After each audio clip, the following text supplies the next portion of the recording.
প্রেমের দোকানদার, প্রেমের দোকানদার, ভেজাল প্রেমের তুমি করো কারবার। তোমার ভেজাল প্রেমের হব না তো আমি খরিদ্দার। হায় হায়, কি অবস্থা, ভেঙে গেছে পিঠা। এটা আমার চিতই পিঠা করার পাত্র। এটা আমি 12 ঘন্টা পানিতে ভিজিয়ে রেখেছিলাম। এটাতে আমি চিতই পিঠা করব।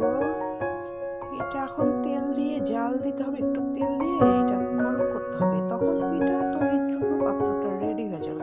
দেখছো ভাঙ্গা, এই পাশটা ঠিক আছে, এটা ভাঙ্গা। এটা আমি ভাঙ্গা দেখেই নিয়েছি, এটা আমার মামার দোকানের, আমি ফিরে নিয়েছি, ভাঙ্গাটাই ফিরে নিয়েছি। ভালোটা নেই নাই, মামা ভালোটা বিক্রি করে টাকা পাবে, এই জন্য ভাঙ্গাটাই নিলাম। পিঠা করবো, কে খাবে কে খাবে, তোমরা কি খাবে বন্ধুরা? খাইলে চলে এসো। হাইরে শাশুড়ির কোলারে আমার সাথে নাই, তুমি কাছে থাকলে গো তোমার পিঠা খাওয়াইতাম। এখন বান্ধবীরা খাইয়া খাইয়া তাজা হইতাছে। পিঠা করবো গো